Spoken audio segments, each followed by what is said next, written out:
56 degrees outside. A record number of openly gay appointees to the Obama administration, and there are other gay men and women who perhaps don't wish to remain, keep their lives secret, who also are in the Obama administration, perhaps as judges as well. Yeah, in fact, a record number, I believe somewhere close to 150, and he's only been in the office for 2 years, so that sort of says something about the issue, something that was brought up yesterday, not really gotten any coverage though, but that is what we are talking about this morning with Garth Mayer over at KTVB. Morning again, Garth. Hey, Garth. Hey, good morning, Bob and Callie. Yeah, President Obama campaigned very strong among the gay and lesbian community when he ran for the White House in 2008. Has recently pressed Congress to lift the military's don't ask, don't tell policy. And, of course, he was even criticized by the homosexual community for not doing enough here about 6 months ago. Less than halfway through his 1 4-year presidential term, and President Obama has already appointed more openly gay government officials than any other president in U.S. history. According to gay activists, he's made about 150 openly gay appointments. That's a number far surpassing even the last 2 administrations together. The positions range from agency heads to commission members. Gay and lesbian activists say President Obama's at least partially fulfilling his promise to make his administration diversified. And even though the majority of Americans oppose gay marriage and have turned it down in every state where it has gone before voters, President Obama has been a very strong supporter of gay rights groups. He's the first president in U.S. history as well to ever appoint a transgender to his administration. It was Amanda Simpson, who was appointed as a senior technical advisor in the Commerce Department. So President Obama very aggressive with his appointment of homosexuals. Christian conservatives, of course, criticizing President Obama for upholding what is considered by many an immoral lifestyle. Add to that, last week, we find a new study reveals 1 in 10, 10% of teenagers now have a same-sex partner for their relationship. According to the research, that is double the number just 8 years ago. In 2002, only 5% of teenagers say they had a same-sex partner. Today, it is 10%.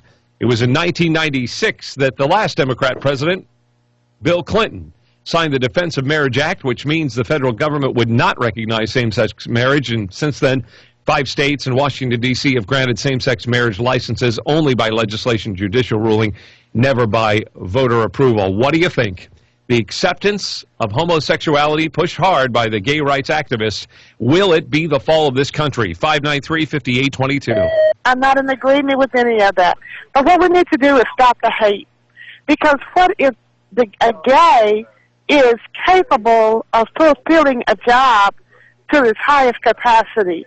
That gay has the intellectual level to complete a position in the government, you know, but you're going to kick them to the curb because they're gay? Pretty soon we're going to have a gay president, and that would be the worst. The will of the people isn't being followed. We the people doesn't count anymore. It's what the president and his little group wants. They're getting it passed, and we don't have any say-so. It's terrible. We say no in the voting booths that we don't want them, and then they pass it anyway. The fall of America happens when you rob someone's pursuit of happiness. Homophobia is the new racism. I do know that there's more gays in Washington, D.C. than there is in San Francisco or Southern Florida or anywhere in this nation. I mean, they're twice as many, twice to 3 times as many gays in Washington, D.C. than there is in San Francisco. You know, so if he hired a bunch of them, it's probably because that's what all he had to, the only one that was there to work. So, I mean, you know, you need help, you need help. But as far as it be a downfall of this country, the gays should have the same rights as anybody else. Yeah, I believe it'd be the fall of the United States. The main reason is because the preachers all over the United States is not speaking against the different things that the government is doing. They're not serving the Lord. Yes, the gay issue definitely will be a downfall of America. Obama has to go. Goes right back to the Bible in Genesis, even in Sodom and Gomorrah days, and that's why God destroyed the world because of wickedness and stuff was going on. And not only that's going on and stuff, you got your robbers, you got your child molesters, you got people killing up children and stuff. It's just going all the way back to Revelation and everything. The Bible is fulfilling, and you know what? I'm sorry to say this, but if Obama was a Christian, he wouldn't be even doing this. I challenge all the Christians out there to go to their preachers and ask them, what do we do with these people who are born with both sexual organs? Should we just burn them at the stake? Is that what the preachers want us to do? People are born, men are born with female brains sometimes, females are born with men's brains sometimes. It's a scientific proof. It's not imaginary. I think the true downfall of this country will be because of the religious right and their extremist views. In the Bible, it says that in the beginning, God made man and God made woman and told them to multiply. And I believe that the gay people, this is a man-made thing. This is not from God. And I do think it will be the downfall of our nation. I really do. I think the whole issue with homosexuality is a bit overblown. We seem to be so conscious of being politically correct. According to most of the statistics, homosexuals only occupy about 7% of the population. So why are we spending 30% of our time talking about it? Yeah, the last viewer makes a very good point. It's because the 7% are pushing the agenda on the other 93%. You can't avoid the issue. Everybody whispering about it. We're talking about it. Will the acceptance of homosexuality in this society be the downfall of America? 593-5822. Will it be that which destroys American society as we know it right now? You see it everywhere, accepted at every level, and certainly in the entertainment industry since the late 1980s, all over.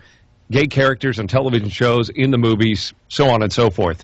What do you think? The acceptance of homosexuality, will it be the downfall of this country? 593-5822 if you want to weigh in this morning. Again, the last caller hit the nail on the head, Garth. Obviously, the mainstream media, Hollywood, caters to less than 10% of the population. They have a very strong voice in this country, politically and in pop culture as well. Yeah, you can't avoid the issue. Two major reports out in the last couple of days, one being 1 in 10 teenagers has a same-sex partner, double the number of just since 2002, and President Obama in less than 2 years appoints more openly gay appointments to his administration than any other president in U.S. history, also the first transgender appointment of any U.S. president. How do you avoid it in the news? Well, we're talking about what the facts are. Do you think the acceptance of homosexuality will be the fall of America? 593-5822. Some great comments this morning, Garth. A good topic as always. All right, buddy. We'll talk to you tomorrow morning. We'll do it. Thanks, guys. Thanks.